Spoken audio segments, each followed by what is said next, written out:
あれをね、内田裕也さんにいいねって言われたことなんだよ。シルベインに「裕也知ってる?」って言われて「知り合い?」みたいな「知り合いではないんですけど」ちゃんとロッキンな魂を持ったセッションミュージシャンみたいなねがいいですよね。ベンチャーズっていう一つの芸能の形を残したよね、確実にね。野球チームじゃないけどさ、その看板を残すためになんつうかレコードが残ってて、そのレコード音源というか記録とかね、それが残ってこんだけ魅了するっていう世界がすごいやっぱかっこいいなって思うよね。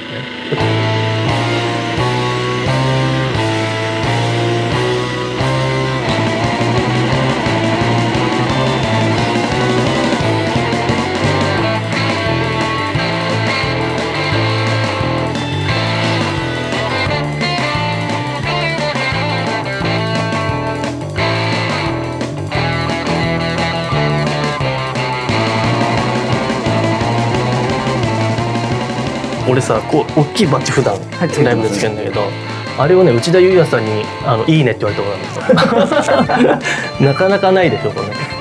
あれも2012年だと思うんだけど、セッペリの映画あったじゃん、再結成の。あれの試写会に呼んでもらってバンドみんなで行って、だから内田裕也さんと隣にね、ユニバーサルのその時会長だったあの人の名前なんだっけ、石坂さん。あ、そうそう、石坂圭一さんね。石坂圭一さんって名前聞いたことない？裕也さんとその石坂圭一さんが並んで座ってて、そこでなんか一緒にスタッフと一緒に挨拶に行くみたいな感じで行ったら、なんか映画館のこう真ん中ぐらいの、上からも下からも真ん中ぐらいの一番いい席にこうドンと座ってて、裕也さんが感じで、俺ら初めてザ・ボヘミアンです。なんかわざわざこう立ち上がろうとしてくれて、なんかで、ああどうぞどうぞそのままでみたいな感じで、俺なんかジミー・ペイジのバッジつけてたから、そのさいやセッペリの映画だったから、しかもヤードバーズの頃のジミー・ペイジのあれなんで、それいいねってあ、つけてってよかったと思って。あれをいまだにいじってくれるのはね、ニートビーツと50回転図ぐらいだからね。もう面白い人たち。そうそうそう、嬉しいです。ありがたいです。ちなみにちょっと余談みたいに僕の話になっちゃうんですけど、シルベインの前座をさせてもらった時に、シルベインに「裕也知ってる?」って言われて「知ってますけど」って「知り合い?」みたいな「知り合いではないんですけど誰でも知ってるけど」って言ったら「いや裕也はいいやつだよ」って言って「まあ大体な」みたいに言ってて。だって来日ね、70年代にね、そうそう、後楽園のジョニー・サンダースを辞めた後のやつですよね。シルベインとデビッド・ハンセンとのニューヨークドルフ呼んでるんですもんね。ワールドロックフェスティバル。あ、なんかそんな名前だった。なんかキキキリンさんと結婚したばっかりで、キキキリンさんの実家を多分担保にお金借りてイベントやったとかって。第一ロックみたいなやつ。それでニューヨークドルフとか J-BEC とか。あ、そう J-BEC 来たんだよね。他にも多分今パッと思い出せないだけでそうそうたるメンツ来てるはずですけど。そうそう。だってフランク・ザッパ呼んだりとかもしてなかったっけ？あ、多分呼んでますよね。呼んでるつうか、そういう関わりの、そういう仕事で言うとすごい人だよね、裕也さんってやっぱね。そうですよね。やっぱすごく重要なことしてる人で。なんかちょっと面白い芸能人みたいな扱いになっちゃってたけど、そういうオーガナイズというそういうセンスはすごかった。いろいろ功績は大きいですよね。本当シルベインも裕也は覚えてたんだ。そう、わざわざ言ってたぐらい。まあね、その後随分会ってないだろうから。2000だってそれ18年の話だと思うんで。そういう面白い人がいなくなっちゃってるね、なんかね。そうですね。ロック的な面白い人がね。それこそ大したことをしないそういう感じの人だったらゴールデン街とかいるんですけどね。なるほどね。無名のみたいなのがね。こうロック感はすごいあるけど。いや、そういうの最高だと思うけどね。そうなんですよ。そう、素晴らしいこと。愉快な人。名があるかどうかでロックが好きかどうかみたいなところがね、一番重要だよね、なんかね。本当そうですね。で本当にそういった意味で今時珍しい。俺はやっぱロック出ようみたいな、ロック出ようみたいな人がいるのがゴールデン街って感じはするけどね。俺の親父はキース・リチャーズだとか言ってるよね。そうそうそうどう考えてもねバリバリ日本人の顔してるけどジミー・ペイジって言ったらまだちょっと東洋人だからちょっと説得力がありえるね。何回かの来日の間にねそう起こりうることだからね。西新宿あたりでなんか友達西新宿で2日間張って、ジミー・ペイジ会えたって友達いますからね。張るねまた。正社員で多分働いてたはずなのに仕事で2日間休んで張ってジミー・ペイジ張ったらでも会えそうだよね。ジミー・ペイジはね。友達会いましたからね。西新宿とかあの辺で。まあその友達はジミー・ペイジのバンギャって言ってますからね自称。だってこっち来て西新宿のブート屋で自分のツェッペリンのブートをもらって帰るんでしょあの人。みたいですね。なんか出せって言って。でも記念写真とか応じてくれるらしいですよね。でそれで気を良くしちゃってんだよね。ただであれでしちゃえると思って。最近でも買ってんのかな。いやでもやっぱあれ勝手に売ってるものですからね。まあそうだよね。そうだよね。回収そっか売る側もジミー・ペイジすごいよね。やっぱりあの人ってなんか何とも言えない顔してんじゃん。なんかこう真剣というにやけてるでもないけどあの顔つき好きなんだよね。好きですね。特に年取ってちょっと日本人っぽくのっぽさんっぽくなってるけど。そうですね。ヤードバーズ時代からなんか写真見るとあいつがいるバランスのヤードバーズ好きなんだよね。好きっすね。ファッショナブルだよね。そしてね結構ね。そうですよね。その辺のセンスは自分のあれかは分かんないけど。でもやっぱヤードバーズもちょっと再起の雰囲気出ますもんね。そうね。ページになって。それこそゼッペリの序章みたいな感じになってきますけど。なんかこう結構笑ってるじゃないですかページ。そう。でもなんか怖いっちゃ怖いですよね。確かにね。でも確かにその後期ヤードバーズからツェッペリンを聞くと流れとしては面白いよね。面白いですよね。これがやりたかったんだろうなみたいな。でなおかつちゃんと全部アップデートできてるっていうか引き続きやってる曲とかもあったりするんじゃない？ I'm Confused とか、Days That Confused とか最初の I'm Confused ですよね。I'm Confused ね。そうどっちも正解。そうあれすごいアップデートしてるもんね。そうですよね。後から「For Your Love」取り上げたりとかもやってんだよね。ちょっとスローにしたりして。そうスローな「For Your Love」で言ったらハンブルパイもやってんだよね確かに。やってましたね。みたいな。やってた気がする。あれも好きなんだよね。ハンブルパイも好きなんだよ。ハンブルパイかっこいいですよね。スモールフェイセスすごい好きだからと俺。そうだ。ジェフベックグループでシェイプスオブシングスやってるね。タタタタタタシェイツツタツタツタツタタってね。あの感じもかっこいいよね。かっこいいですよね。全然割とどうでもいい話ですけど、インスタでスモールフェイセスとフェイセスのオフィシャルのアカウントフォローしてるんですけど、いつもほぼ同時にスモールフェイセスとフェイセスのなんか写真がメモリアルな写真がアップされるんですよ。だから多分同じ人が管理してると思うんですけど、一応スモールフェイセスの順番でアップされるんですよ。それがいいなっていうそれだけの話なんだけど丁寧な感じでちゃんとスモールフェイセスからっていうのはね。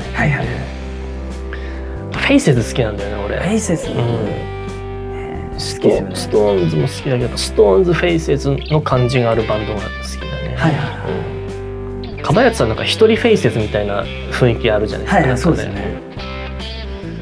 フェイセスの感じって日本なんか他のバンド真似してもすっごい難しいんだよね。難しいですよね。演奏のなんか溶け合ってる感じっつうか。スティーブ・コンテとかフェイセスか。そうねスティーブ・コンテでまた俺らの話やってくる。スティーブ・コンテとかあの辺の職人系のロックギタリスト好きだからね。また俺らね。あとあれもそうじゃん。デビッド・ボイとかでも弾いてた R スリックとかね。R スリック、スティーブ・コンテ、ジッピー・メイヨだから俺らの三本柱みたいな。何でも話しますね。セッションミュージシャンちゃんとロッキンな魂を持ったセッションミュージシャンみたいながいいですよね。そう僕がタブレットをバッと開いて写真一覧バーって何かの写真を出そうとした時にたまたまバーッとサムネイルの中に R スリックと僕の写真があってりょうさんチラッと見てたけど、あれ今アルスリックいなかったってりょうさんに言われてよく気づくなって思っていやその通りだけどアルスリックかっこいいよね。アルスリック最高じゃない。セッションミュージシャン感ないよね、タトゥーの入れっぷりとかさ。そうなんですよね相当いろいろやってますよね。だってジョンのね最後ダブルファンタジー、ダブルファンタジー、アルスリックとトニー・レビン、キングクリムゾンとかのスキンヘッドとか、あとアンディ・ニューマックですね。アンディ・ニューマックね、あの辺のギタリストは好きだね。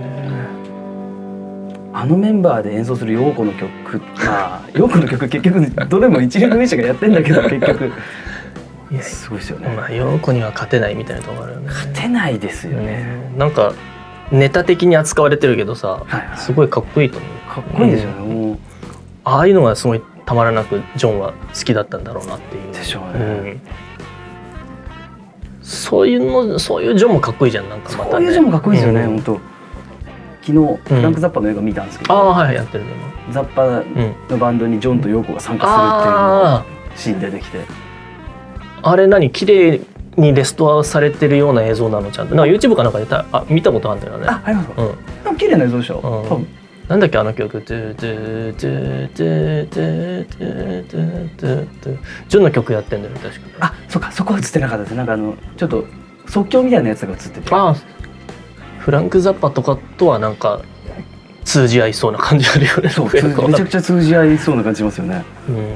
でもジョン・レノンね、あとなんだっけラズベリーズの T シャツ着てる写真とかもあるんだよ。そうなんですか。あと来日なんかお忍びで何回か来たりすんじゃん、人なんですよ。その時にラジオでかかった日本のあるバンドのデビュー曲をこれいいねって言ったっていう説なんだよ。サザンの勝手にシンドバッドをこれ何みたいな感じでっていうのを読んだことあるよ。なかなかジョンにいいねって言われるっていうのすごいよね。すごいですよね。でも目立つだろうね、あの曲は。そうですね。イギリス人とか聞くとボーカルってやっぱどう聞こえるんですかね。どうなんだろうね。あれも好きなんでね、愛しのエリーをレイ・チャールズがやってる。やってますね。あれかっこいいね。やってましたね。あれもいいですよね。あれの8センチ持ってるんだよ。あれいいんだよ。ベンチャーズもやってますね。ベンチャーズはサザン散々やるけど好きだからね。好きですよね。ベンチャーズっていう一つの芸能の形を残したよね。確実にね。そのギターインストっていうのも含め、日本でこう来日の仕方みたいなのをなんかもうでも他の人にはなかなかできないぐらいのことやってるけど、来日っぷりはでちょっと前かメンバーの結構パタパタとノーキーもジェリーも死んじゃって、モンさんも死んじゃって、で続いてんだよ結局。続いてますね。だからやっぱさそれがいいんだよ。その違う人が入って野球チームじゃないけどさ、その看板を残すために残すためっていうか、そうやって引き継いでいくっていう、受け継いでいくっていうのは、それが俺今のモーニング娘。とかにつながってるのかもしれないけど。そうか。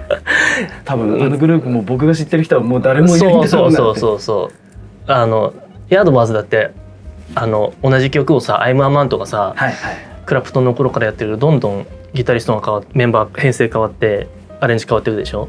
俺はあれを偉人同曲って勝手な日本語にして言うんだけど、違う異なる人が同じ曲をやるって感じ、その味わいっぷりがすごい好きなんだよね。僕もそういうのを楽しむとかすごくありますね。まさにだからモーニング娘。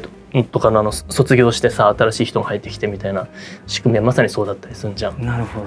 あいつが歌ってたパートを今度こいつが歌うのかみたいなさ、その感じになってくるんですよね。そうか。でもそれはヤードバーズでだったらオーバーアンダーサイドウェイズダウンってジェフ・ベックの曲じゃないですか。でもペイジも弾くじゃないですか。ペイジが弾くとペイジのチョーキングのはずのチョーキング感でまた違うんだよね。印象であそこはジェフ・ベックの後にペイジが入ったからこそそれをこなせたっていうのは多分あると思うんだよね。クラプトンの後のジェフ・ベックもそうだけど、この順番があるからこそなんかちゃんと引き継ぎつつ自分の音を出してるって感じがね、そこがいいんだよね。なんかもともとはベックが入る時にペイジを誘ってたらしい、はいはいはい、そうね、そうそう。で一回断ってるっつうか、ペイジ忙しかったんですよね。そうそうで友達のベックはどうかなみたいな感じだったらしいですよね。そうそうそうそう。順番が違ったらまた変まあわってたとね、歴思うと、史は違うね。またギリギリ2人いる時もかっこいいけどね、ほんの一瞬だけどね。贅沢ですよね、あれのフルのライブ音源とかどっかにこのネット社会なら転がってないかと思ってすごい探したけど、フルはないんだ。全然ないですね。存在しないことはないよね。写真はあるし、そうね、コンサートやってるから、幻の10年とかね、テレビかなんかの映像あるけどね、あと多分ね、当時のマーキークラブかなんかでクラプトンが一瞬復帰してる写真もこの間見たよ。あ、そんなのあるんですか。ジェフ・ベックの時に。まあ、あの辺別にそんな狭い界隈だからそういうたまにみたいなのもあったと思うんだけど、ローンウッドがキース・レルフの代わりにハープで入ったみたいな日もあったりとか、だからすごい多分狭いっつうかで何回もライブやってると思うし、めちゃくちゃやってるから、結構びっくりするような奇跡の日はその辺の交流はあったんじゃない。そういうのってなんか今の俺らからするとね、なんかすごいって思うけどね、みたいですよね、だからパンクもそうだけど、その辺のブリティッシュビートのあれもだけどすごい狭いっていうか、だってさ別に東京ドームぐらいの人いっぱいにしてるバンドじゃないわけじゃない、今歴史に残ってるバンドでも、それがなんつうかレコードが残ってて、そのレコード音源というか記録とかね、それが残ってこんだけ魅了するっていう世界がすごいやっぱかっこいいなって思うよね。だって数百人ぐらいの当時はね、ライブでお客さん相手にしてるようなバンドだからね。なんか大丈夫かな、なんかろくな話していつものヤードバーズ話ではあったけど、いつものヤードバーズ話をでも、残したい感はちょっと僕にはあって、まあちょっとヤードバーズ番組はヤードバーズ番組でね、俺らでまたそうだよねヤードバーズ番組最終ゲストは鮎川さんみたいな。でも最終ゲストはジム・マッカーティーよ。そうトップトッパムはズームでみたいなトップトッパムフェイスブックのフレンドリクエスト向こうから僕に送ってきましたからねって思って多分僕はヤードバーズ好きだと気づいたみたいで。なるほど。アジアのヤードバーズオタクが自分の存在を知ってる。だってね、初期クラプトンの前のメンバーだから、ギタリストですね。でもその復活っぷりもいいよね。そうそう、あれだ、再結成ヤードバーズでクリス・トレアがちょっと抜けた時、トップトッパも一時弾いてましたもんね。そうかテレキャスかなんか持ってて、そうあとジョン・アイダンと、アイダントッパムバンドみたいなのもあったし、あれ確かビーチボーイズもね、一番初期メンバーが再結成に一回戻ったりしてんだよ。なんかあの辺の絆感がすごく好きなんだよ。なんかね、いいですよね、ビジネスっぽくない感じが。トップトッパもしょっちゅうヤードバーズのインタビュー出てきますもんね。まあ多分トップトッパも出たがり感出たがりなんだろうと思って、別にそれは悪い意味じゃなく、そうですね、なんか多分明るい人なんだろうなって感じでしょうね。でもヤードバーズはいろんなとこにやっぱ影響は、そうなんですよね。多分ジョニー・サンダースとかも絶対好きだと思うし、ハートブレイカーズにすげえ似てる曲ない？ダカダカダカダカダカダーッつった後ね、ヤードバーズの初期の初期の曲でね、感想にでってそうベビートーク、ジョニー・サンダースの方はそうね、ハートブレイカー。あとあれだ、ヤードバーズがフランスの音楽祭でしたっけ？サンレモ音楽祭。クエスタ・ボルタって曲やったじゃん。あれ T-Rex もドリーミー・レディの元ネタになってます。あ、そうなんだ。あの辺だってマネージャーが、そうだ、サイモン・ネピアビル、そうだ、そこもある。そのつながりもあるんじゃない。サイモン・ネピアビルって80年代に誰だっけ、ワムかなんかね、意外な、でも意外と思いつつ 80s のなんかちょっとシュッとしてるバンドともつながらなくもないけどね、俺の中で。結構ヤードバーズはビジュアル系っつうか、キース・レルフの顔面感とか、あれはデビッド・ボーイも憧れてたっていうからね。そうなんですよね。アイドル感っつうか、あれはすごい重要だと。ストライプスって言ったじゃん、何年か前。あれが出てきた時、若いちょっと可愛い子がブルースハープ吹いたり、ブルースとかリズム&ブルースやってるのって、やっぱなんつうんだろうな、アイドル的に俺すごいキュンキュンしたんだよね、なるほどあのルックスでやるのが、あれ結構一つの文化っていうかね、はいはいはい、ヤードバーズ話はつきませんな。いやこれちょっとヤードバーズ番組を今度ヤードバーズ番組設けなくてはいけないですね。濃いな。最終ゲストジム・マッカーティ、その前、まあ、ジョー・ペリーとかねエアロスミスがまだ序盤のゲストみたいなところで序盤のゲストになってきますよね。エアロスミスもまあほとんどヤードバーズだからね。そうなんですよね、そうアメリカのって感じです、ね、そうストーンズってよりヤードバーズって感じ。ヤードバーズですよね、その感じが好きですけど、やっぱりなんか我こそはという、ヤードバーディストはがいたらちょっと来てほしいですね。ちょっといっぱいやりながら、ちょっとそれは楽しそうだね。もう一人ぐらいメンバー欲しいって常々言ってますよね。そうですね。鮎川さん攻めるのにまだ早いかもしれない。そうですね。鮎川さんもヤードバーズの何人目かのメンバーみたいなもんだよね。もうそんなにそうだよね。愛情の感じは。そうですよね。奈良さんあたりから。そうですね。またそういう話しましょうじゃん。ね、また。いや、今日はどうもありがとうございました。ありがとうございました。続きはこうカメラを切ってからまた飲みましょう。そうですね。ありがとうございます。